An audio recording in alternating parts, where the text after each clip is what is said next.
आपण पाहताय न्यूज 27 महाराष्ट्र. सत्यता पहा, जागरूक रहा. आपण आज या ठिकाणी परभणी जिल्ह्यामध्ये जे भारतीय संविधानाची विटंबना काही मनोवाद्यांनी केली त्या घटनेच्या निषेधार्थ 2 दिवसापूर्वी आपण भोर तहसीलदार वरती देखील सर्व आंबेडकरी संघटनांच्या वतीने एक मोर्चा आंदोलन केलं होतं.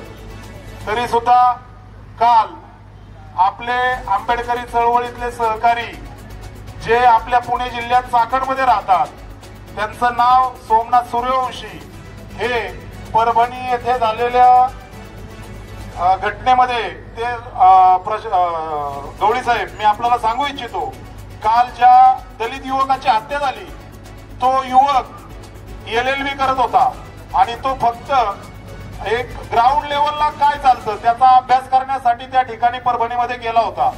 परंतु परभणी येथील पोलीस प्रशासनाच्या कॉम्बिन ऑपरेशन मध्ये त्या युवकाला देखील अटक करण्यात आली. त्या युवकाला अटक झाल्यानंतर त्या युवकाबरोबर जवळपास 27 ते 30 जणांना देखील अटक करण्यात आली. त्या युवकाला पोलीस प्रशासनाकडून इतकी बेदम मारहाण करण्यात आली की त्याचा कोठडीमध्येच दुर्दैवी मृत्यू झाला. म्हणून काल जे आंबेडकरी चळवळीतील महाराष्ट्रातील किंवा भारत देशातील सर्व नेते आहेत त्यांचे आदेश आम्हाला काल रात्री उशिरा कळाले. त्यामुळे आज आम्ही आपल्याला पूर्व इंटिमेशन न देता अचानकपणे सर्वांनी भोर आणि वेल्हा आणि हवेली तालुक्यातील सर्व भीम सैनिकांनी फक्त एकमेकाला फोनद्वारे चर्चा झाली आणि या आंदोलनाचं निवेदन या ठिकाणी करण्यात आलं. माझं आपल्या पोलीस प्रशासनाला एवढंच सांगणं आहे की पोलीस प्रशासनाच्या ताब्यामध्ये असताना देखील एका भीम सैनिकाची हत्या कशी होते हे आंदोलन आज फक्त आम्ही शांततापूर्ण मार्गाने पार पाडत आहोत. टोल नाका फ्री सोडण्यात यावा कृपया. टोल फ्री आहे, कोणीही टोल भरू नये. टोलला इथं लाईन का लागली? या ठिकाणी हे आंदोलन आता शांततेच्या मार्गाने सुरू आहे.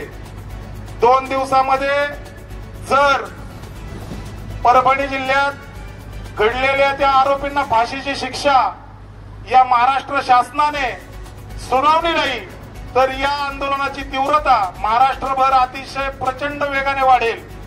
अरे या सरकारमध्ये आता 288 आमदार निवडून आले.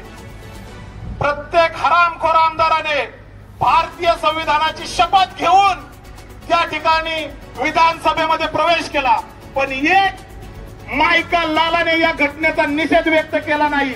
मी त्या सर्व निवडून आलेल्या 288 आमदाराचं या ठिकाणी निषेध व्यक्त करतो. अरे धिक्कार असो त्या आमदारांचा. नुसतं राजकारणासाठी, जातीच्या राजकारणासाठी संविधान संविधान संविधान बोंबलायचं आणि संविधानावरती खऱ्या अर्थाने आज आली की फक्त आणि फक्त दलित समाज संविधानाच्या संरक्षणासाठी पुढे येतो. ही या भारताची शौकांतिका आहे मित्रांनो. आज तुम्ही मला सांगा, भारतीय संविधान फक्त काय दलितांसाठी लिहिलंय का शेड्यूल कास्टवाल्यांसाठी लिहिलेलं आहे? भारतीय संविधानात सर्वांना समान हक्क देण्यात आलेले आहेत. परंतु दरबारीने कुठे काही अन्याय अत्याचार झाला की फक्त बौद्ध समाजातील तरुण मोठ्या ताकदीने या रोडवरती उतरतात व संविधानाच्या न्याय हक्कासाठी भांडतात. मला या आंदोलनातून एवढंच सांगायचंय प्रशासनाला, बाबांनो भीम सैनिक असून खूप शांत आहे.